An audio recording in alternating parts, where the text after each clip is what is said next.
The morning sun cast long shadows across the rugged terrain of Joshua Tree National Park as Sarah Martinez adjusted her hiking boots and checked her camera equipment one final time.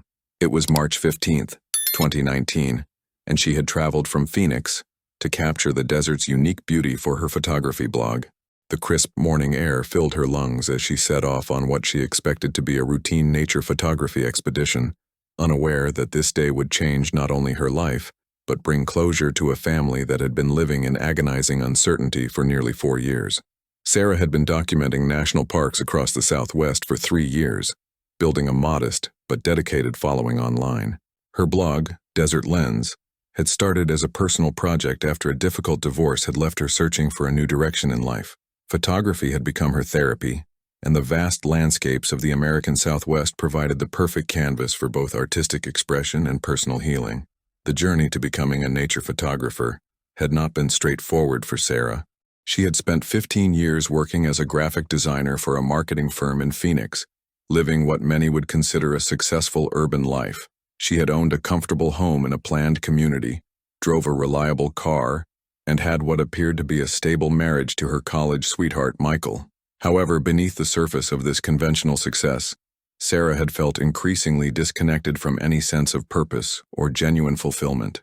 Her marriage had deteriorated slowly over several years, eroded by the pressures of busy careers, financial stress, and the gradual realization that she and Michael had grown into fundamentally different people with incompatible life goals.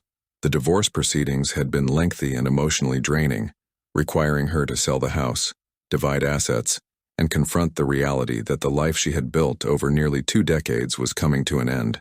It was during this difficult period that Sarah had first discovered the therapeutic power of photography. Initially, she had purchased a camera simply as a way to document the hiking trips she had begun taking as a form of stress relief and exercise. These solo excursions into the Arizona desert had started as brief escapes from the emotional turmoil of her divorce, but gradually evolved into something much more significant. The first time Sarah had captured a truly stunning image, a sunrise over the Superstition Mountains that seemed to encapsulate both the harshness and beauty of the desert environment, she had experienced a sense of accomplishment and creative satisfaction that had been missing from her life for years. The photograph had not been technically perfect, but it had captured something authentic and meaningful, a moment of natural beauty that resonated with her on a deep emotional level.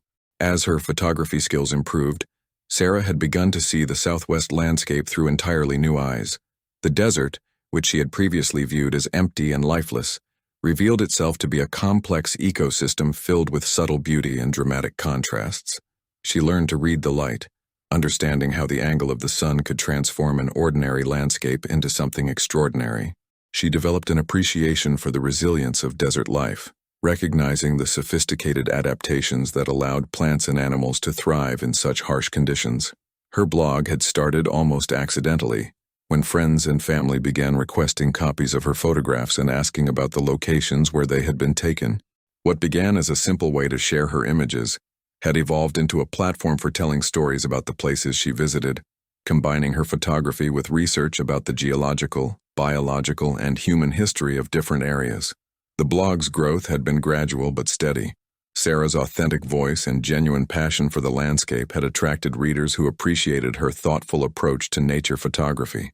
Unlike many photography blogs that focused primarily on technical aspects or self-promotion, Desert Lens emphasized the emotional and spiritual connections that could be forged with natural environments. Sarah wrote about the meditative aspects of sunrise photography, the humbling experience of standing alone in vast landscapes, and the way that spending time in wilderness areas could provide perspective on personal problems and life challenges. Her approach was methodical and respectful.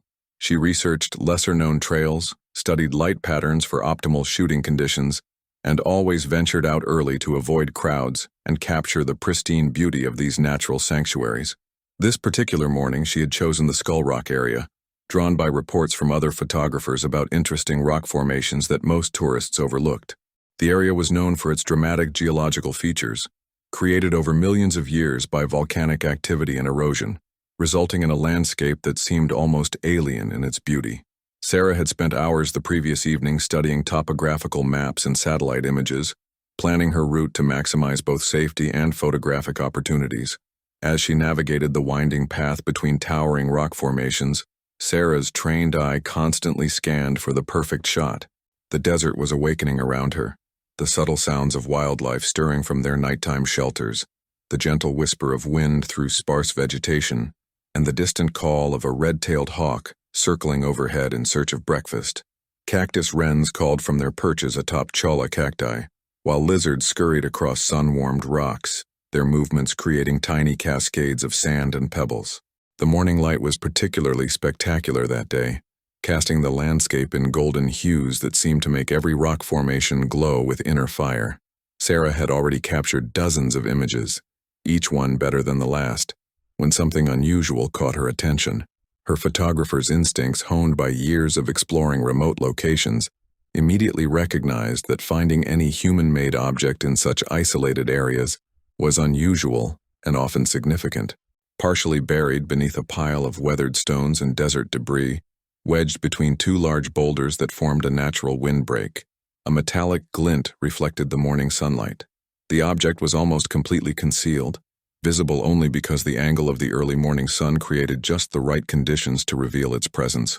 Sarah's curiosity was immediately piqued, but her cautious nature, developed through years of solo travel in remote areas, made her approach carefully. What she uncovered would change everything she thought she knew about the desert's secrets and connect her to a tragedy that had haunted the local community for years. Brushing away layers of sand and small rocks with her gloved hands, Sarah revealed a silver digital camera, its once shiny surface now dulled by years of exposure to the harsh desert elements. The camera body showed obvious signs of extensive weathering, deep scratches across the metal casing that told stories of sandstorms and temperature extremes, sand embedded in every crevice and button, and a cracked lens cover that spoke of significant time spent in the unforgiving environment of the Mojave Desert. The camera was a Canon EOS model, several years old based on its design, and appeared to have been a mid-range consumer camera that someone had clearly cared about and used frequently. Despite the weathering, the camera's basic structure remained intact, and most importantly, the memory card slot still contained what appeared to be an intact SD card, protected by the camera's weather sealing that had somehow managed to keep the most crucial components safe from the elements. Sarah's hands trembled slightly as she examined the device more closely, her mind immediately racing through the implications of her discovery. This wasn't just any abandoned camera.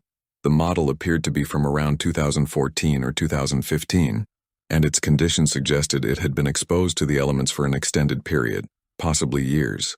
The location where she found it, nearly 2 miles from the nearest marked trail and in an area that very few hikers would have any reason to visit, made the discovery even more mysterious and concerning. The ethical dilemma was immediate and clear. This camera obviously belonged to someone, and given its location, condition, and the remote nature of where it was found, that someone might be in serious trouble or worse. Sarah had heard stories of hikers becoming lost in the desert, and she understood that finding personal belongings in such isolated areas could be connected to missing persons cases or tragic accidents. Her next decision would prove to be crucial. Rather than attempting to access the camera's contents immediately, which might have been most people's natural instinct, Sarah recognized this could be evidence in a potential missing persons case. She carefully photographed the exact location where she found the camera using her own equipment, noting GPS coordinates on her phone, and taking detailed images of the surrounding area before disturbing anything further. She documented the camera's position, the nearby landmarks, and the general terrain, creating a comprehensive record that would prove invaluable to investigators. Sarah wrapped the camera carefully in her spare photography cloth, treating it with the reverence of someone who understood that this device might contain the final moments or crucial evidence related to someone's fate. The weight of potential responsibility pressed heavily on her shoulders as she made the decision to report her find to park rangers immediately, rather than continuing with her planned photography session. The drive to the Joshua Tree National Park Visitor Center felt interminably long, though in reality it took only 25 minutes. Sarah's mind raced with possibilities, each scenario more concerning than the last. Had someone become lost during a hiking expedition and dropped their camera while trying to find their way to safety? Was this connected to an accident that had gone unreported for years? Could this be evidence related to a crime? The questions multiplied with each mile, and Sarah found herself gripping the steering wheel tighter as she contemplated the various tragic possibilities. Park Ranger Michael Chen had worked at Joshua Tree for over a decade, having started his career there fresh out of college with a degree in natural resource management and a passion for both conservation and public safety. In that time, he had handled numerous search and rescue operations, investigated various incidents ranging from minor injuries to serious accidents, and dealt with his share of unusual discoveries. However, when Sarah Martinez walked into his office that afternoon, with her carefully wrapped package and the story she told, something about her demeanor and the circumstances immediately commanded his full attention. "I found this about 2 miles northeast of Skull Rock," Sarah explained, placing the wrapped camera on Chen's desk with obvious care. "It was partially buried, and from the condition, it looks like it's been out there for quite some time. I thought you should know immediately in case it's connected to any missing persons reports or ongoing investigations." Ranger Chen appreciated Sarah's responsible approach more than she could know. Too often, well-meaning visitors would attempt to investigate such discoveries themselves, potentially compromising important evidence or putting themselves in danger. Some would try to access digital devices immediately, possibly corrupting data or destroying crucial evidence. Others would move items from their original locations, making it impossible to reconstruct events or determine the significance of where something was found. He examined the camera's exterior carefully, noting the extensive weathering, the specific pattern of sand accumulation that suggested it had been in its location for multiple seasons, and the fact that the memory card appeared to still be intact, despite years of exposure. His experienced eye also noted details that Sarah might have missed. The way the camera had been positioned suggested it might have been dropped rather than deliberately placed, and the location description she provided was in an area that was known to be particularly challenging for navigation. "You did exactly the right thing bringing this to us," Chen assured her, his voice carrying the weight of someone who had seen both the best and worst outcomes in situations like this. "Given the condition and location, this could indeed be connected to an ongoing investigation. We'll need to follow proper protocols for handling potential evidence." What Ranger Chen didn't immediately share with Sarah was that her discovery had instantly brought to mind a case that had haunted the Park Service for nearly 4 years. The case had become something of a legend among the ranger staff, a reminder of how quickly the desert could claim even experienced outdoor enthusiasts, and how sometimes people could vanish without a trace, despite extensive search efforts. In June 2015, a young couple named David and Jennifer Walsh had been reported missing during what was supposed to be their honeymoon camping trip to Joshua Tree. The case had eventually gone cold after months of intensive searching, with no trace of the couple or their belongings ever being recovered. The investigation had consumed hundreds of hours of ranger time, involved multiple agencies, and had cost the Park Service thousands of dollars in search and rescue operations, but all efforts had ultimately proven fruitless. David Walsh, 28 years old at the time of his disappearance, worked as a software engineer for a tech startup in San Diego. He was described by friends and colleagues as meticulous and detail-oriented, someone who approached both his professional work and personal interests with careful planning and thorough research. David had discovered a passion for photography during college, initially as a way to document his hiking adventures, but over time it had evolved into a serious hobby that consumed much of his free time and discretionary income. David's childhood had been spent in suburban San Diego, where he was raised by parents who valued education and hard work above all else. His father was an engineer for an aerospace company, and his mother worked as a nurse at a local hospital. From an early age, David had shown an aptitude for mathematics and problem-solving that had naturally led him toward a career in technology. However, his parents had also encouraged his interest in outdoor activities, taking him on camping trips to various California state parks and teaching him basic wilderness skills. During his college years at UC San Diego, studying computer science, David had joined the campus hiking club as a way to stay active and meet people outside of his demanding academic program. It was through these hiking activities that he had first been exposed to the dramatic landscapes of Southern California's desert regions. Unlike many of his peers who preferred the coastal mountains or forest environments, David had been immediately drawn to the stark beauty and unique challenges of desert hiking. His interest in photography had developed gradually, starting with simple snapshot documentation of his hiking achievements. However, as he spent more time in the field and began to notice the subtle ways that light and shadow transformed desert landscapes throughout the day, David had become increasingly interested in the technical and artistic aspects of photography. He had spent countless hours studying online tutorials, reading photography magazines, and experimenting with different techniques and equipment. By the time he met Jennifer, David had developed considerable expertise in landscape photography, with a particular specialty in desert environments. His technical background had given him a natural understanding of the complex relationships between aperture, shutter speed, and ISO settings, while his engineering mindset had led him to approach photography with the same systematic methodology that he applied to his professional work. Jennifer Walsh, 26, was a high school biology teacher with a passion for outdoor adventures that had developed during her childhood in Colorado. She had moved to Southern California for graduate school and had never left, falling in love with the diverse landscapes and year-round outdoor opportunities that the region provided. Jennifer was known among her friends as someone who was always planning the next adventure, researching new hiking trails, and encouraging others to step outside their comfort zones and experience the natural world. Jennifer's upbringing in Colorado had been markedly different from David's suburban San Diego childhood.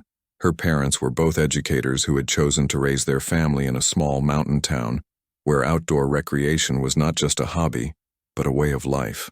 Jennifer had learned to hike before she could ride a bicycle, and by her teenage years she was already an accomplished backpacker and rock climber. Her decision to pursue a career in education had been influenced by her parents' example, but her choice to specialize in biology had come from her own deep fascination with the natural world. Jennifer possessed an intuitive understanding of ecological relationships and could identify plant and animal species with remarkable accuracy. Her students at the high school where she taught often commented that her enthusiasm for biology was infectious, making even the most reluctant learners interested in the subject matter. Jennifer's graduate work had focused on desert ecology, specifically the adaptation strategies of plants in arid environments. This academic interest had provided her with extensive knowledge about desert survival and navigation, making her an ideal partner for David's photography expeditions. She could read the landscape in ways that complemented David's technical approach, understanding animal behavior patterns, water sources, and seasonal changes that could affect both safety and photographic opportunities. The couple had met 3 years earlier during a Sierra Club hiking trip to Mount Baldy, their relationship blossoming over countless weekend expeditions throughout Southern California. Their first meeting had been somewhat inauspicious. David had been struggling with a heavy pack and unfamiliar trail conditions, while Jennifer had offered assistance and practical advice that had probably prevented a minor hiking accident from becoming something more serious. What had started as a practical interaction had quickly developed into a deeper connection based on shared values and complementary interests. David's methodical approach to planning and preparation meshed perfectly with Jennifer's intuitive understanding of natural environments and her ability to adapt to changing conditions. Their hiking partnerships had evolved into a romantic relationship that was built on mutual respect, shared adventures, and a deep appreciation for the natural world. Friends described them as perfectly matched in their love of nature and their complementary skills. David's technical knowledge and careful planning paired beautifully with Jennifer's adventurous spirit and intuitive understanding of natural environments. Their relationship had been tested and strengthened by challenging expeditions, difficult weather conditions, and the kind of problem-solving situations that reveal character and build trust between partners. Their engagement had taken place on the summit of Mount Whitney, California's highest peak, after a challenging multi-day backpacking trip that had tested both their physical limits and their relationship. The journey to the summit had been more difficult than either of them had anticipated, involving unexpected weather challenges, navigation difficulties, and the kind of physical and mental stress that can either strengthen or destroy a relationship. David had carried the engagement ring for the entire 3-day expedition, waiting for the perfect moment to propose. When they finally reached the summit at sunrise on their final day, with the vast Sierra Nevada range stretching out below them in every direction, he had known that this was the moment he had been waiting for. Jennifer later said that the proposal itself was less important than the realization that David had chosen to share this incredible experience with her, and that they had overcome significant challenges together to reach this point. The proposal had been captured by another hiker who happened to witness the moment, and the photograph had become one of their most treasured possessions. The image showed David kneeling on the rocky summit with Jennifer's hands covering her face in surprise and joy, while the dramatic landscape of the Sierra Nevada provided a backdrop that perfectly captured the adventurous spirit of their relationship. Planning their wedding had been a joyful experience that reflected their shared values and interests. Rather than an elaborate ceremony, they had chosen a small outdoor wedding in Griffith Park, surrounded by close family and friends. The reception had featured a slideshow of their hiking adventures, and instead of traditional wedding gifts, they had asked guests to contribute to their honeymoon fund, specifically earmarked for a series of camping trips to national parks throughout the Southwest. The couple had planned their Joshua Tree honeymoon trip with their characteristic attention to detail and thoroughness. They had spent months researching the park, studying trail maps, reading trip reports from other visitors, and even consulting with park rangers about the best areas to explore during their planned 5-day visit. Their itinerary included a mix of popular destinations and more remote areas, designed to provide both spectacular photography opportunities and the sense of solitude that they both craved. David had purchased a new camera specifically for the trip, upgrading from his older model to a Canon EOS that offered better low-light performance and more advanced features for landscape photography. He had spent weeks learning to use the new equipment, practicing with different settings and techniques determined to capture images that would serve as lasting memories of their honeymoon adventure. Jennifer had taken responsibility for the camping and logistics planning, drawing on her extensive experience with backcountry travel. She had carefully calculated food and water requirements, researched weather patterns for their travel dates, and assembled a comprehensive first aid kit that reflected both her biology background and her practical outdoor experience. Her planning had been so thorough that park rangers later commented they had rarely seen such well-prepared visitors. Their planned itinerary called for them to spend their first 2 nights at a developed campground to acclimate to the desert environment and allow David to familiarize himself with his new camera equipment. The middle portion of their trip would involve backcountry camping in more remote areas, where they could experience the park's wilderness character without the crowds that sometimes gathered at popular destinations. Their final night was planned for another developed campground, allowing them to clean up and repack before their drive back to San Diego. When the couple failed to return to San Diego as scheduled on June 20, 2015, Jennifer's sister Rebecca was the first to raise the alarm. The Walsh family had expected regular check-ins during the trip, and both David and Jennifer were responsible people who understood the importance of staying in contact during wilderness excursions. When 3 days passed without any communication, despite the couple's promise to call every evening, Rebecca knew something was seriously wrong. Rebecca's initial calls to the Park Service had been met with the standard response that adults were free to extend their trips without notification, but her insistence that this behavior was completely out of character for her sister eventually prompted rangers to begin preliminary inquiries. A check of the campground where David and Jennifer had registered revealed that they had checked out on schedule after their second night, but there was no record of them checking into any other facility within the park. The discovery that the couple's vehicle was missing from all park parking areas initially suggested they might have left Joshua Tree entirely, possibly changing their plans without notifying family members.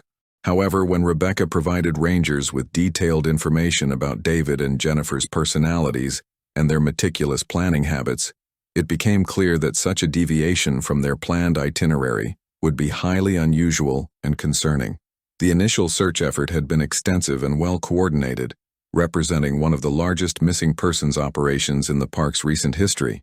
Park rangers, supported by volunteer search and rescue teams from across Southern California, had covered hundreds of square miles of desert terrain over the course of 3 weeks. The operation had involved more than 50 searchers at its peak, including specialists in desert survival, rock climbing rescue, and wilderness tracking. Helicopters equipped with thermal imaging technology had searched from above, covering vast areas that would have taken ground teams weeks to examine. The aerial searches had been conducted during both day and night, as thermal imaging could potentially detect human heat signatures, even in the harsh desert environment. Fixed-wing aircraft had also been employed to search areas beyond the helicopter's range, extending the search perimeter far beyond the park's boundaries. Ground teams had methodically examined every established hiking trail, camping area, and known climbing location within the park.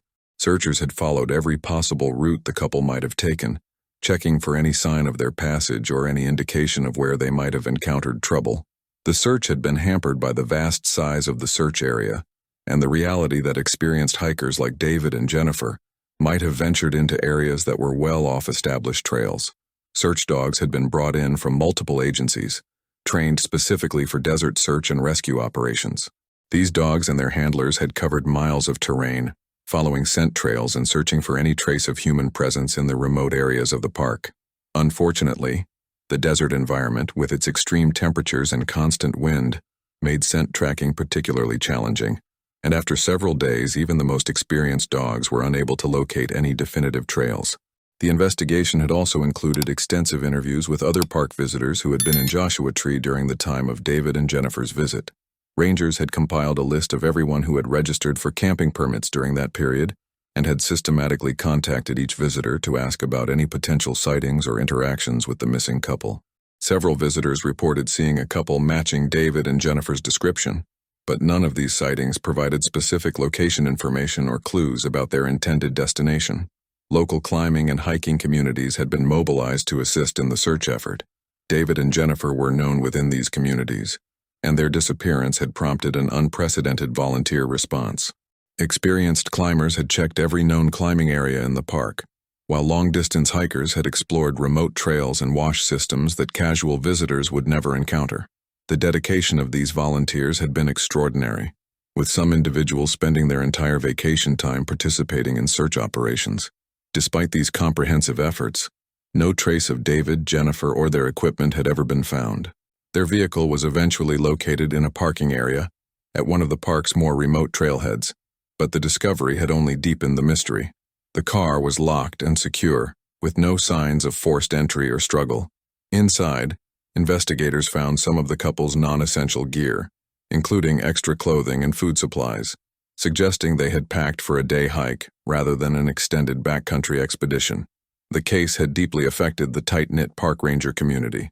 Ranger Chen had personally participated in the search efforts, spending countless hours hiking through remote areas and following up on every possible lead.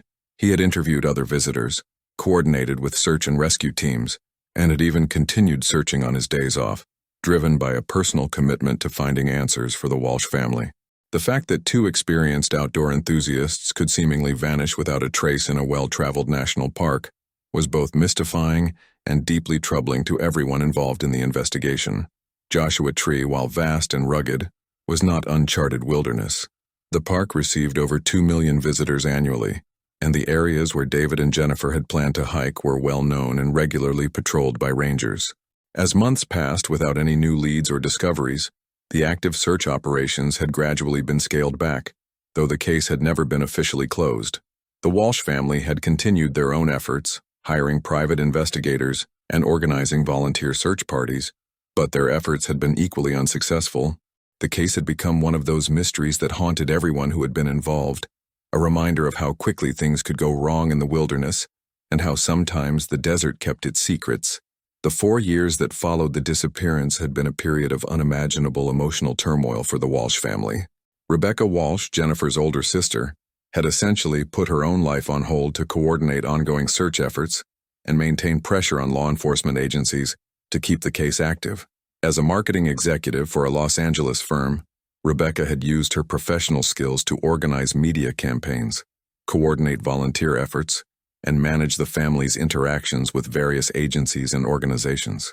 The family had experienced the full spectrum of emotions that accompanies long-term uncertainty about a loved one's fate. There were periods of hope, triggered by false leads or reported sightings that ultimately led nowhere. There were times of despair, when the reality of the situation seemed to overwhelm their ability to maintain optimism. Most difficult of all were the periods of numbness, when the emotional exhaustion of sustained grief and uncertainty made it difficult to function in normal daily activities. Rebecca had become an expert in missing persons cases, learning about search techniques, legal procedures, and the various resources available to families in similar situations. She had attended conferences, connected with other families dealing with missing loved ones, and had become an advocate for improved search and rescue protocols in national parks.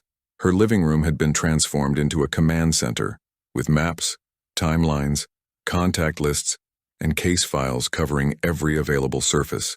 David's parents, Robert and Margaret Walsh, had struggled with their own unique form of grief. They had lost not only their son, but also the daughter-in-law they had come to love deeply, and the future grandchildren they had been anticipating. Robert, a typically stoic engineer, had thrown himself into analyzing every piece of available evidence, creating detailed spreadsheets and maps that tracked search efforts and potential leads. Margaret had focused on maintaining connections with law enforcement and Park Service personnel, making regular calls to ensure that David and Jennifer's case remained a priority. The couple's friends had rallied around the family during the initial months, organizing fundraisers for search efforts and providing emotional support during the most difficult periods. However, as time passed and the searches proved unsuccessful, many well-meaning friends had begun to suggest that it might be time to move on or find closure. These suggestions, while offered with good intentions, had often felt like additional wounds to family members who weren't ready to give up hope. The financial cost of the ongoing search efforts had been substantial. The family had exhausted their savings hiring private investigators, purchasing specialized equipment, and funding volunteer search expeditions. They had mortgaged family properties and borrowed against retirement savings to continue their efforts. The economic stress had added another layer of difficulty to an already unbearable situation. Perhaps most challenging had been dealing with the uncertainty itself. Unlike families who had lost loved ones in accidents or medical situations, the Walsh family had never been able to achieve any sense of closure or finality. They couldn't plan memorial services, settle estates, or begin the normal grieving process that follows a confirmed death. Instead, they existed in a state of suspended animation, unable to move forward, but unwilling to give up hope. The anniversary dates had been particularly difficult. June 17th, the date of David and Jennifer's last known communication, had become an annual day of renewed anguish for the family. Rebecca had established a tradition of returning to Joshua Tree each year on that date, not to search but simply to be present in the place where her sister had last been known to be alive. The family had also struggled with the way that public interest in the case had gradually diminished over time. Initially, the story of the missing honeymooning couple had attracted significant media attention, with newspaper articles, television coverage, and social media campaigns helping to maintain visibility for the case. However, as months passed without new developments, media outlets had moved on to other stories, leaving the family feeling increasingly isolated in their continued efforts to find answers. Law enforcement agencies had maintained periodic contact with the family, but the reality of limited resources and competing priorities meant that active investigation had been minimal during the intervening years. Detective Rodriguez had kept the case file open and had followed up on occasional leads, but without new evidence or credible sightings, there had been little concrete action that could be taken. The family had also dealt with the occasional cruelty of false hopes, raised by well-meaning but misguided individuals. There had been reports of couples matching David and Jennifer's description, seen in various locations throughout the Southwest, leading to frantic phone calls and renewed search efforts that ultimately proved to be cases of mistaken identity. Psychics and self-proclaimed experts had contacted the family with various theories and claimed insights, most of which had proven to be either impossible to verify or clearly false. Despite these challenges, the Walsh family had never completely lost hope. They had maintained David and Jennifer's social media accounts, posting annual updates and appeals for information. They had kept the couple's apartment exactly as it had been left, paying rent for nearly 2 years before finally making the difficult decision to pack up their belongings. They had continued to celebrate David and Jennifer's birthdays and wedding anniversary, creating traditions that honored their memory while maintaining hope for their eventual return. Now, nearly 4 years later, Sarah's discovery might finally provide the breakthrough that had eluded investigators for so long. The process of examining the camera's contents required careful coordination between Park Service investigators and local law enforcement. Given the potential connection to the Walsh missing persons case, Detective Lisa Rodriguez from the San Bernardino County Sheriff's Department was brought in to oversee the evidence examination. Detective Rodriguez had extensive experience with missing persons investigations in desert environments, having worked on dozens of similar cases throughout her 15-year career with the Sheriff's Department.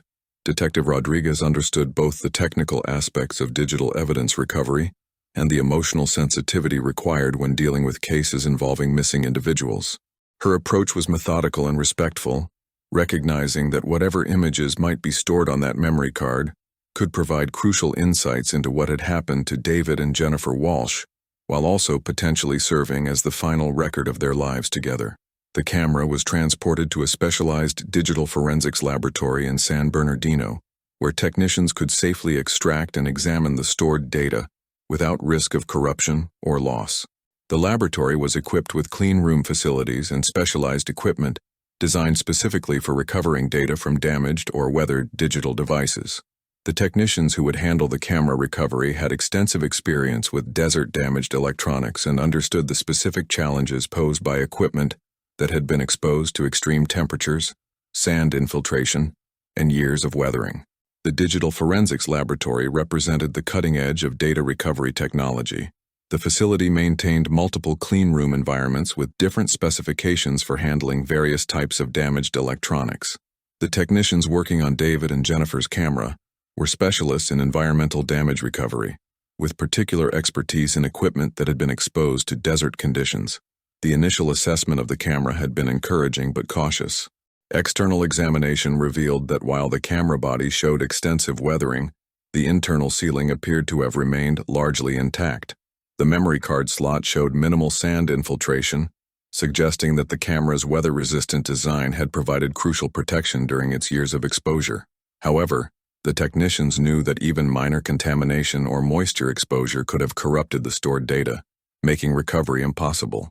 The data recovery process required careful disassembly of the camera using specialized tools designed to minimize static electricity and vibration that could potentially damage sensitive electronic components. Each step of the process was documented with detailed photography and notes, creating a complete record of the recovery procedures for potential legal proceedings. The memory card itself was carefully removed using precision instruments and immediately placed in an anti-static environment for initial examination. The card showed some signs of environmental stress, with minor corrosion visible on the external contacts, but the sealed data storage portion appeared to be intact. The technicians used specialized card readers designed for damaged media, capable of reading data even from cards with partially failed components. The first step in data recovery involved creating a complete bit-by-bit copy of the memory card's contents, a process that took several hours due to the careful approach required to avoid damaging the original data. This imaging process created multiple backup copies of all recoverable data, allowing technicians to work with copies rather than risking damage to the original evidence. Initial scans revealed that the memory card contained significantly more data than had been initially estimated. In addition to the photographs and videos that would eventually provide crucial evidence, the card contained metadata, thumbnail images, and system files that could provide additional information about the camera's usage patterns and the chronology of events during David and Jennifer's final days.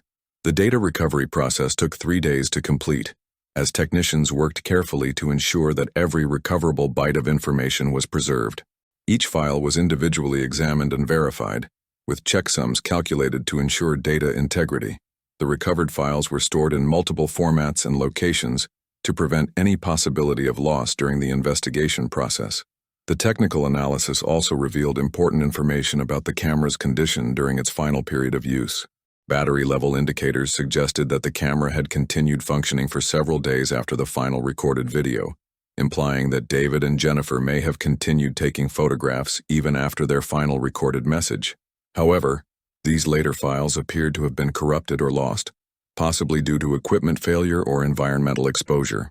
Metadata analysis provided precise timestamps for all recovered images and videos, allowing investigators to construct a detailed timeline of David and Jennifer's activities during their final days. GPS coordinates embedded in some of the earlier photographs provided confirmation of their initial locations and helped verify the accuracy of their reported itinerary. What they discovered would prove to be both heartbreaking and illuminating, providing a detailed record of David and Jennifer's final days that was more comprehensive than anyone had dared to hope. The memory card contained 47 photographs and 3 short video clips, all apparently taken during the final days of David and Jennifer's honeymoon trip. The timestamp data showed the images were captured between June 14th and June 17th, 2015, exactly matching the time frame when the couple had been reported missing. The files were in excellent condition, despite the camera's prolonged exposure to the elements, a testament to both the quality of the memory card and the camera's weather sealing that had protected this crucial evidence for nearly 4 years. The earliest photos showed exactly what investigators would expect from a couple enjoying their honeymoon in one of America's most beautiful national parks.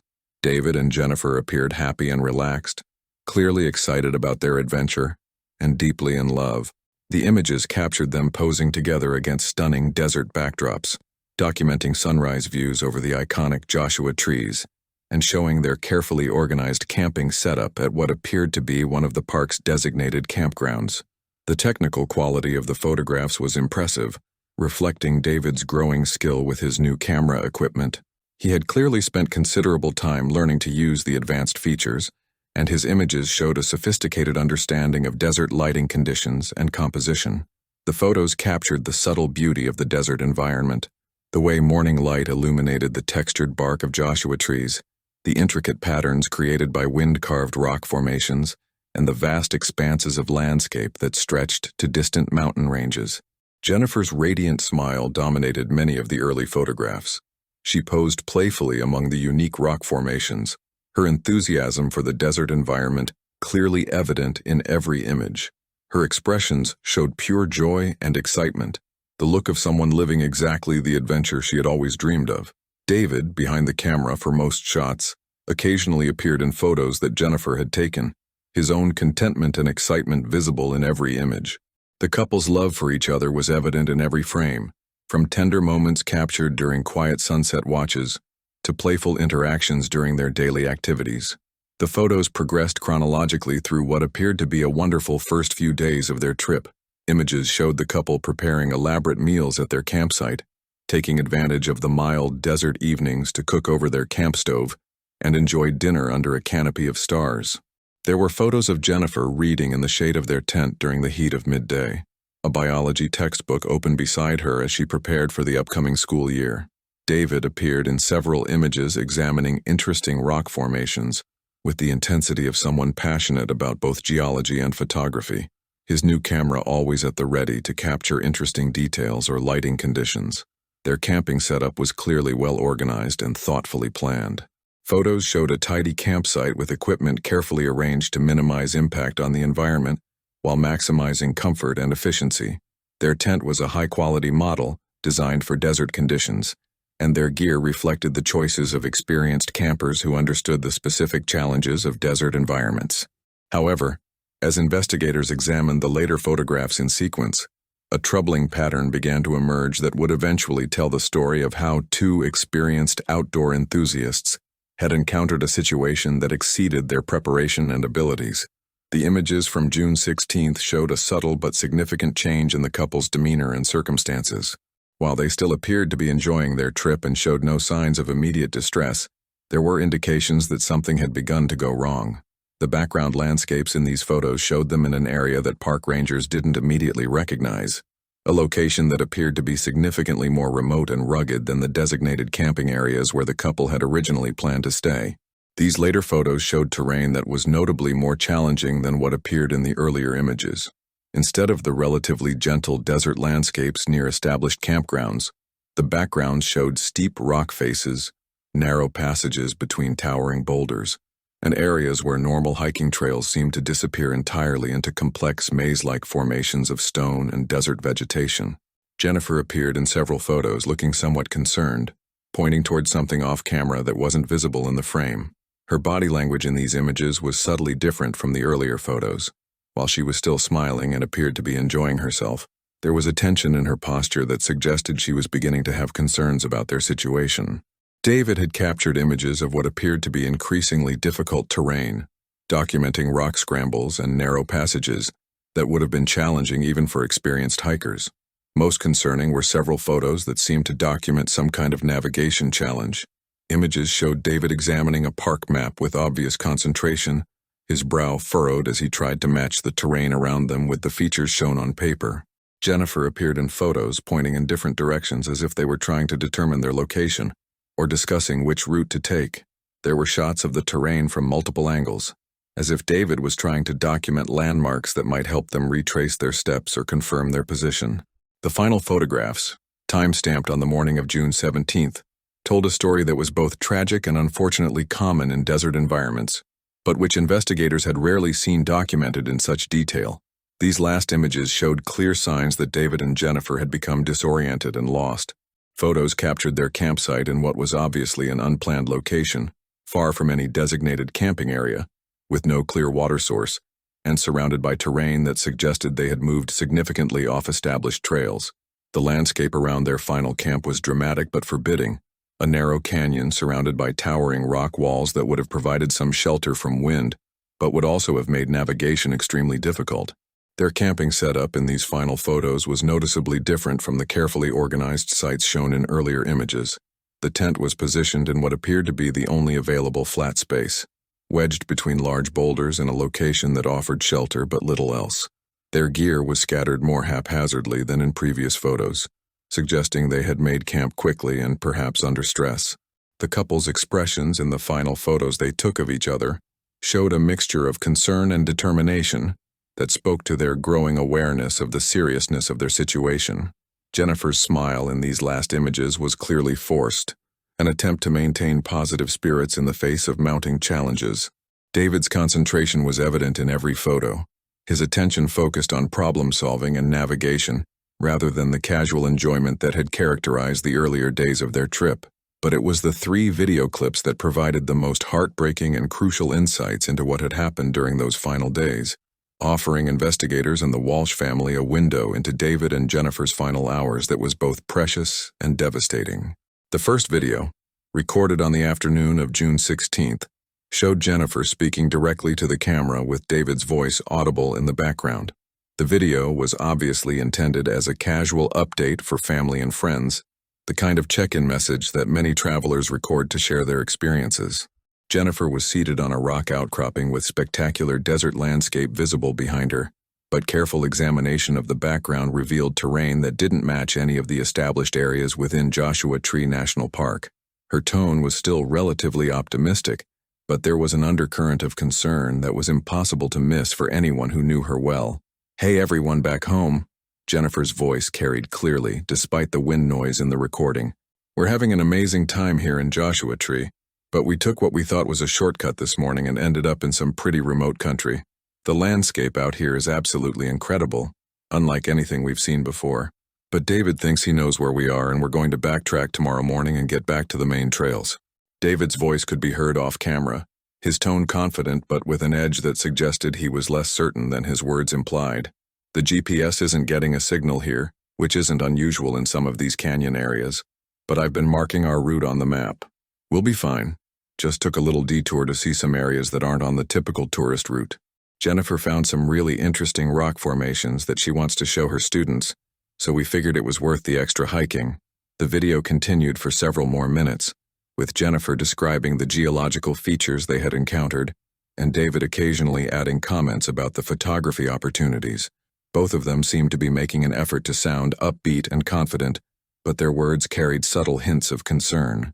Jennifer mentioned that they had used a bit more water than planned during their off-trail exploration, and David noted that some of the landmarks we were counting on don't exactly match what's shown on our map.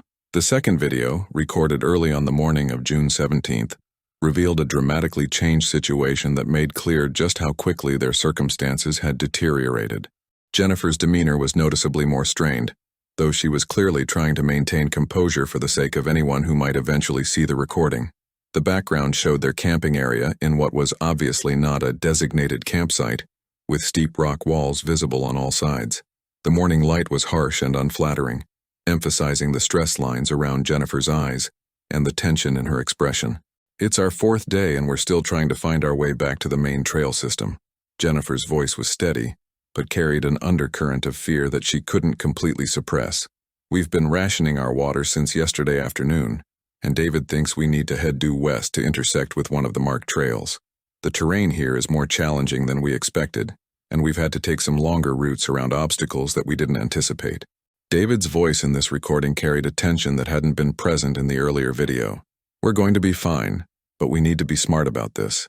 Some of the reference points we were using don't seem to be in the right places, and the topography is more complex than what's shown on our maps. We think we're somewhere in the Hidden Valley area, but we're not entirely certain of our exact position." The video revealed that David had injured his ankle the previous day, though both he and Jennifer downplayed the significance of the injury. Jennifer mentioned that David tweaked his ankle a bit yesterday while we were navigating some rocky terrain, so we're going to take our time and be extra careful. However, the way David moved in the portions of the video where he was visible suggested that the injury was more serious than they were acknowledging. Their water situation was clearly becoming critical. Jennifer mentioned that they had about a day's worth of water left if they continued rationing, but their calculations appeared to be based on reaching civilization within that time frame. The stress of their situation was beginning to show in both their voices and their body language, despite their obvious efforts to remain positive and confident. The final video clip was the most difficult for investigators to watch and would prove to be emotionally devastating for the Walsh family when they eventually viewed it months later. Recorded late in the day on June 17th, this final message showed both David and Jennifer together, their faces clearly reflecting the serious nature of their situation. The lighting was poor, suggesting the video was recorded during the final hours of daylight, and both of them appeared exhausted and deeply concerned.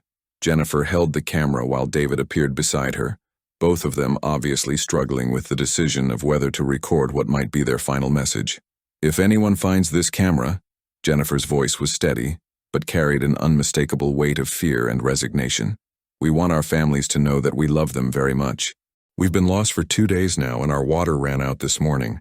We tried to find our way out, but this area is more complex than anything we've encountered before, and David injured his ankle yesterday afternoon, which has slowed us down significantly." David took over the narrative, his voice strained but determined to provide as much useful information as possible. "We're about 5 miles northeast of what we think is the Skull Rock area, though we're not entirely certain of our location. The terrain here doesn't match our maps very well, and we haven't been able to get a GPS signal since yesterday morning. We've been following what appears to be an old mining road, hoping it will lead us back to civilization, but so far it's just taken us deeper into this canyon system." He continued with practical details that reflected his methodical nature even in crisis. "We started rationing water on the 16th, but we underestimated how much we would need for the extra hiking. The temperature has been higher than forecast, and the terrain has required more physical exertion than we planned for. If something happens to us, please make sure our families know that we fought hard and that we never gave up hope." Jennifer concluded the recording with words that would haunt everyone who heard them. "We're going to keep walking toward what we hope is the main road. We can see some lights in the distance that might be from the highway, so we're going to try to reach them. We love you all, and we're not giving up. David has been so brave through all of this, and we're facing this together." The video ended with Jennifer reaching toward the camera, presumably to turn off the recording. Her final expression, captured in that last moment before the camera stopped recording, showed a mixture of love, fear, and determination that would remain etched in the memories of everyone who saw it. This final video was time-stamped at 6:47 p.m. on June 17, 2015, representing the last documented evidence of David and Jennifer Walsh's final hours. The discovery of the camera and its contents immediately reinvigorated the search effort for the couple's remains. Armed with specific location information from the photographs and videos, search teams were able to focus their efforts on areas that had been previously unexplored during the original search operation. The detailed visual record provided by the camera contents gave searchers crucial advantages that had been lacking during the original investigation. Detective Rodriguez coordinated a comprehensive search of the region, where Sarah Martinez had discovered the camera. The search teams now had several crucial advantages that had been missing during the original investigation. They knew the couple's approximate location during their final days. They understood the specific challenges David and Jennifer had faced. They had visual documentation of the terrain the couple had encountered, and they had a much clearer timeline of events leading up to the couple's disappearance. The renewed search effort involved multiple agencies and volunteer groups, representing one of the largest coordinated search operations in the park's history. Park rangers provided expertise about local terrain and historical weather conditions, while search and rescue volunteers contributed their specialized skills in navigating challenging desert environments. The San Bernardino County Sheriff's Department coordinated the overall investigation, ensuring that any evidence discovered would be properly documented and preserved for potential legal proceedings. Specialized teams were brought in for specific aspects of the search. Mountain rescue experts examined the rocky terrain documented in David and Jennifer's photos, while desert survival specialists analyzed the couple's final campsite location and probable routes of travel. Helicopter crews used advanced GPS coordinates derived from analysis of the camera's location and the visual landmarks in the photos to focus their aerial searches on specific canyon systems and remote areas. The search teams also included forensic specialists who understood how to identify and preserve human remains that had been exposed to desert conditions for extended periods. The harsh environment of the Mojave Desert, with its extreme temperature variations, seasonal floods, and active wildlife, meant that any remains would likely be scattered and degraded, requiring specialized techniques for recovery and identification. 3 days into the renewed search effort, a team led by Ranger Chen made the discovery that finally provided closure to a case that had haunted investigators for nearly 4 years. Approximately 1 mile northeast of where Sarah had found the camera, searchers located the remains of 2 individuals in a small canyon that was partially concealed by fallen rocks and desert vegetation. The location was consistent with the direction David and Jennifer had indicated they were heading in their final video message, and the terrain matched the dramatic landscape that had been visible in their final photographs. The discovery site was in a narrow side canyon that branched off from a larger wash system, an area that would have been nearly impossible to spot from aerial searches and difficult to access on foot. The remains were found near what appeared to be the remnants of an old mining road, exactly as David had described in his final video message. The location was approximately 7 miles from the nearest established trail, in an area that few visitors would have any reason to explore. Personal effects found at the scene confirmed the identities of David and Jennifer Walsh. David's wallet, still containing his driver's license and credit cards, was recovered from clothing remnants. Jennifer's distinctive turquoise ring, which her family had described in detail during the original missing persons report, was found nearby. Remnants of their camping gear, including parts of their tent and backpacks, were scattered throughout the small canyon, evidence of the harsh conditions and time that had passed since their deaths. The investigation revealed a tragic but unfortunately common scenario in desert environments. David and Jennifer had indeed become disoriented while exploring off-trail areas, and their attempts to find their way back to civilization had led them into increasingly remote and challenging terrain. The old mining road they had mentioned in their final video had been a logical choice for navigation, as such roads often do lead back to main transportation routes, but in this case, the particular road they had chosen led deeper into the wilderness rather than toward safety.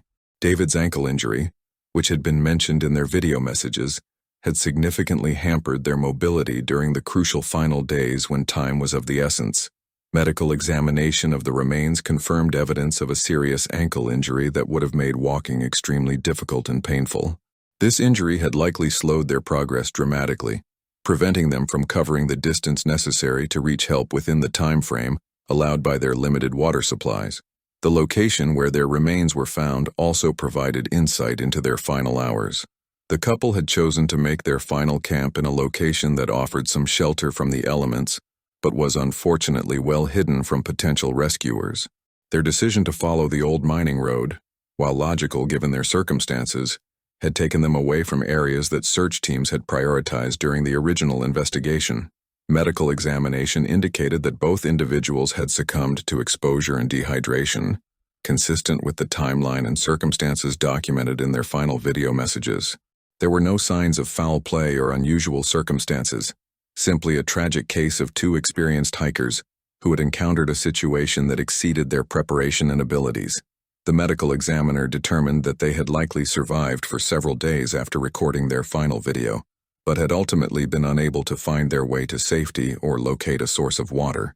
The camera had apparently been separated from the couple during their final day, possibly dropped or left behind when they made the decision to abandon some of their gear in an attempt to move more quickly toward what they hoped would be safety. The location where Sarah had found the camera was along a route that David and Jennifer had likely taken, while trying to navigate toward the lights they had mentioned seeing in their final video. For the Walsh family, the discovery brought a mixture of heartbreak and relief that was difficult to process. While the confirmation of David and Jennifer's fate was devastating, having answers about what had happened provided a form of closure that had been impossible during the 4 years of uncertainty. The family had lived with hope and fear in equal measure, never knowing whether their loved ones might still be alive somewhere, possibly injured and unable to get help, or whether they should begin the process of grieving and moving forward. Rebecca Walsh, Jennifer's sister, spoke at a memorial service held several weeks after the discovery. Her words captured the complex emotions that the family had experienced throughout the long ordeal. David and Jennifer loved each other deeply, and they loved the outdoors. While we're heartbroken by their loss, we find some comfort in knowing that they faced their final challenge together, and that they never gave up hope. The video messages they left behind show us the kind of people they were: brave, loving and determined to the very end. They didn't die because they were reckless or unprepared. They died because sometimes the wilderness presents challenges that even the most experienced people can't overcome. The service was attended by hundreds of people, including many members of the hiking and climbing communities where David and Jennifer had been active participants. Their story had resonated deeply within these communities, serving as a sobering reminder of the risks inherent in wilderness exploration and the importance of both careful preparation and realistic assessment of one's abilities and limitations. The case also prompted renewed discussions about wilderness safety and the importance of proper preparation for desert hiking. Park officials used David and Jennifer's story as an educational opportunity, emphasizing the critical importance of staying on marked trails, carrying adequate water supplies, maintaining reliable communication methods when exploring remote areas, and understanding the specific challenges posed by desert environments.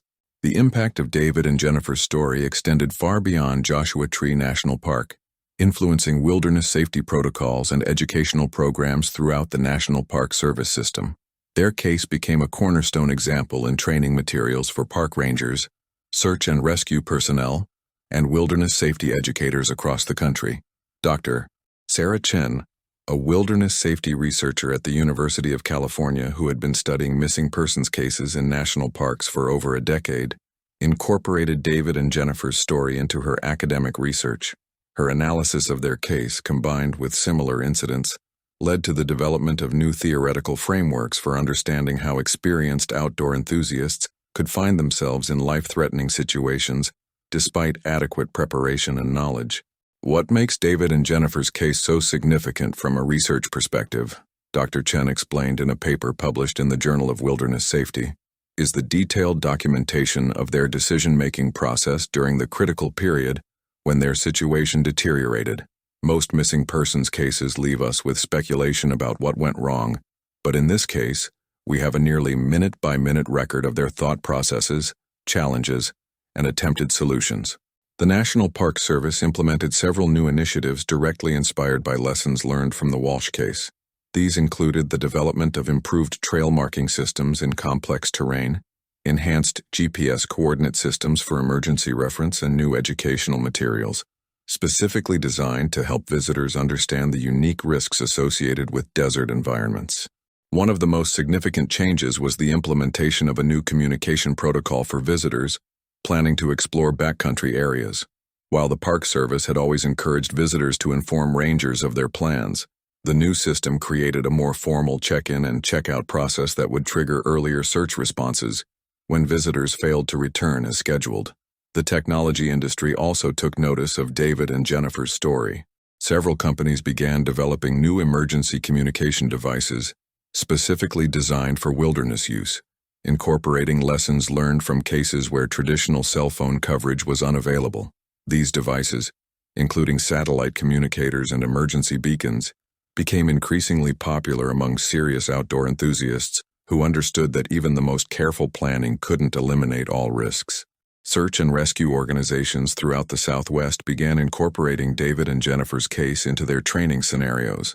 The detailed record of the couple's movements and decision-making provided an unprecedented opportunity for rescue personnel to understand how situations could develop and escalate in real-world conditions. Training exercises were developed that simulated similar navigation challenges, allowing rescue teams to better understand the psychology and decision-making patterns of lost hikers. The outdoor recreation industry also responded to the increased awareness generated by David and Jennifer's story.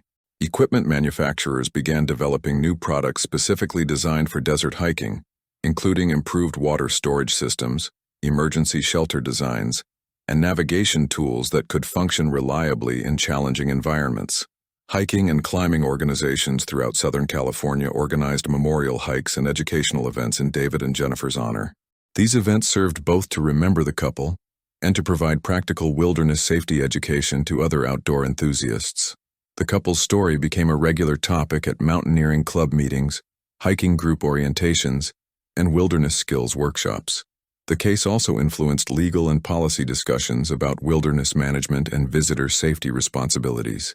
Legal scholars debated questions about the balance between preserving wilderness experiences and protecting visitor safety, Using David and Jennifer's case as an example of the complex challenges faced by park managers, Rebecca Walsh became an advocate for wilderness safety education, working with various organizations to develop educational materials and programs. She established the David and Jennifer Walsh Memorial Fund, which provided grants for wilderness safety research and education programs. The fund supported the development of new educational materials, training programs for search and rescue personnel, and research into wilderness safety technologies. David and Jennifer would want their story to help other people stay safe while enjoying the outdoors, Rebecca explained during a presentation at a wilderness safety conference. They loved exploring wild places, and they understood that some level of risk was inherent in those activities. But they also believed in preparation, education, and making smart decisions. If their story can help other families avoid going through what we've experienced, then something positive will have come from this tragedy. The psychological impact of David and Jennifer's case extended to the broader outdoor recreation community. Many experienced hikers and climbers found themselves reassessing their own practices and assumptions about wilderness safety. The realization that two well-prepared, experienced outdoor enthusiasts could encounter a situation that exceeded their abilities forced many people to confront the reality that wilderness activities always involved some level of unavoidable risk. Support groups for families of missing persons in wilderness areas began using David and Jennifer's story as both a cautionary tale and a source of hope. While their story ultimately ended in tragedy, the detailed record they had left behind provided other families with insights into the experiences their own missing loved ones might have faced. The story also influenced academic research into human behavior in crisis situations. Psychologists studying decision-making under stress found that David and Jennifer's video messages provided unique insights into how people maintain hope and problem-solving capabilities even in desperate circumstances. Their ability to remain rational and communicative even as their situation became increasingly desperate provided valuable data for researchers studying human resilience and crisis management. Photography communities throughout the Southwest began organizing workshops and expeditions specifically focused on safe wilderness photography practices. David's passion for photography and the role it had played in documenting the couple's final days highlighted both the value and the potential risks associated with pursuing photography in remote locations. The case influenced insurance industry practices related to wilderness activities. Several companies began developing new insurance products specifically designed for serious outdoor enthusiasts, incorporating lessons learned from cases like David and Jennifer's. These policies often included coverage for extended search and rescue operations, emergency evacuation services, and support for families during missing persons investigations. New safety recommendations were developed based on lessons learned from the Walsh case. These included specific guidelines for desert hiking, recommendations for emergency communication devices, and educational materials about navigation in complex terrain. The Park Service also implemented new procedures for tracking visitors who indicated intentions to explore backcountry areas, though these measures had to be balanced against the reality that most park visitors valued the freedom and independence that wilderness areas provided. For Sarah Martinez, the photographer whose discovery had finally solved the mystery, the experience was profoundly moving and life-changing. She had come to Joshua Tree seeking beautiful images for her blog, but instead had played a crucial role in bringing closure to a family that had been searching for answers for nearly 4 years. The experience had given her a new perspective on her photography work and her relationship with the wilderness areas she loved to explore. The discovery had fundamentally altered Sarah's approach to wilderness photography and her understanding of her role as someone who frequently explored remote areas. What had started as a personal artistic pursuit had suddenly taken on broader implications for public safety and social responsibility. Sarah realized that her regular presence in remote locations made her part of an informal network of observers who might encounter evidence related to missing persons cases or other emergencies. In the months following her discovery of the camera, Sarah had been contacted by law enforcement agencies, park services, and search and rescue organizations throughout the Southwest. Her experience with David and Jennifer's case had made her a valuable resource for educating other wilderness photographers and outdoor enthusiasts about the importance of remaining alert for signs of people in distress or evidence related to missing persons cases. Sarah began incorporating safety education into her blog content, sharing information about wilderness preparedness, emergency communication devices, and the proper procedures for reporting discoveries that might be related to missing persons cases. Her first-hand experience with the emotional weight of such discoveries gave her writing an authenticity and urgency that resonated strongly with her readers. "I think about David and Jennifer often," Sarah reflected months later during an interview with a local newspaper. "I never met them, but through their photographs and videos, I feel like I got to know them a little bit. They seemed like wonderful people who just encountered a situation that got beyond their control. They were clearly experienced and well prepared. But sometimes that's not enough when you're dealing with the unpredictable nature of wilderness environments." Sarah's blog readership had increased significantly following media coverage of her role in solving the Walsh case. However, rather than focusing on her personal story, Sarah had chosen to use the increased visibility to promote wilderness safety education and to honor David and Jennifer's memory. She established an annual scholarship fund for photography students interested in wilderness and conservation photography, creating a positive legacy from her traumatic discovery. The experience had also deepened Sarah's appreciation for the emotional connections that could develop between strangers, separated by time and circumstance. Reading David and Jennifer's final messages and viewing their photographs had created a sense of intimacy and connection that transcended the fact that they had never met. Sarah felt a responsibility to ensure that their story was told with the respect and dignity they deserved. Sarah's photography work had evolved to include a documentary component as she began creating visual narratives about wilderness safety, search and rescue operations, and the experiences of families dealing with missing loved ones. Her combination of artistic skill and personal experience with the Walsh case made her a sought-after collaborator for organizations working on wilderness safety education. The experience had also changed Sarah's personal relationship with solitude and remote travel. While she continued to explore and photograph wilderness areas, she now carried additional safety equipment and maintained more rigorous communication protocols with friends and family. Her discovery of David and Jennifer's camera had driven home the reality that even experienced, well-prepared outdoor enthusiasts could encounter situations that exceeded their abilities to cope.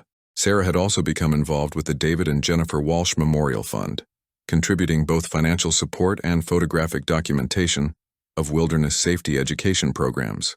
Her photographs were used in educational materials distributed by park services and outdoor recreation organizations throughout the region.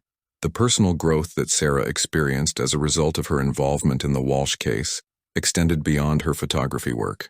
The experience had given her a deeper understanding of the interconnectedness of human experiences and the ways that individual actions could have far-reaching consequences for other people. Her decision to immediately report her discovery, rather than attempting to investigate on her own, had proven crucial to solving the case and providing closure to the Walsh family. The story of David and Jennifer Walsh serves as a sobering reminder of both the beauty and the danger inherent in wilderness exploration. Their love for each other and for the natural world was evident in every photograph they took and every moment they documented during their final days. While their story ended in tragedy, the courage and devotion they showed during their final challenge speaks to the strength of their character and the depth of their relationship. The impact of their story continues to resonate years after the discovery of their remains. Wilderness safety programs throughout the United States now include their case as a primary example of how quickly situations can deteriorate in remote environments. Their final video messages are used in training programs for search and rescue personnel, helping rescuers understand the psychology and decision-making patterns of people in survival situations. The academic community has continued to study David and Jennifer's case, using their detailed documentation to develop new theoretical frameworks for understanding human behavior in crisis situations. Research based on their experience has contributed to improved wilderness safety protocols, better emergency communication technologies, and more effective search and rescue techniques. Their story has also influenced popular culture, inspiring documentaries, podcast series, and educational programs that reach audiences far beyond the immediate outdoor recreation community. These media presentations have helped raise awareness about wilderness safety, while honoring David and Jennifer's memory and their love of natural environments. The technological legacy of their case has been particularly significant. The development of new emergency communication devices, improved GPS tracking systems, and better desert survival equipment has been directly influenced by lessons learned from their experience. Companies developing outdoor safety equipment often reference the Walsh case when explaining the real-world applications and importance of their products. The camera that documented their final days now serves as a reminder that in our age of digital connectivity, sometimes the most important messages are the ones that wait patiently to be discovered, carrying stories of love, loss, and the enduring human spirit across years of silence until the right person comes along to bring them back to light. Sarah Martinez's decision to explore that remote area of Joshua Tree on that particular morning in March 2019 was the final piece of a puzzle that had remained unsolved for nearly 4 years, providing closure to a family and answers to questions that had haunted an entire community. The memorial established at David and Jennifer's final resting place has become a destination for people seeking to honor their memory and reflect on the risks and rewards of wilderness exploration. Visitors often leave flowers, photographs, and personal notes expressing gratitude for the couple's contribution to wilderness safety education and remembering their love story. The National Park Service has established an annual David and Jennifer Walsh Wilderness Safety Day, held each June 17th to commemorate their final communication and to promote wilderness safety education. The event includes educational presentations, safety demonstrations, and memorial activities that honor their memory, while providing practical information to help other outdoor enthusiasts stay safe. Their former colleagues and students have established memorial gardens at David's workplace and Jennifer's school, creating living reminders of their passion for nature and their dedication to sharing that passion with others. These gardens serve as outdoor classrooms where children and adults can learn about desert ecology, wilderness safety, and the importance of environmental conservation. The legacy of David and Jennifer Walsh lives on not just in the memories of those who knew and loved them, but in the countless lives that have been touched by their story and the wilderness safety improvements that have resulted from their tragic experience. Their final adventure, while ending in heartbreak, has created a lasting impact that continues to help others explore the natural world more safely, while maintaining the sense of wonder and adventure that drew David and Jennifer to the wilderness in the first place.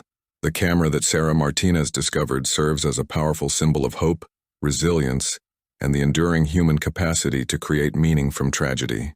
The love story documented in those final photographs and videos reminds us that, even in our darkest moments, the bonds we form with other people, and with the natural world, can transcend time and circumstance, leaving legacies that inspire and protect future generations of wilderness explorers.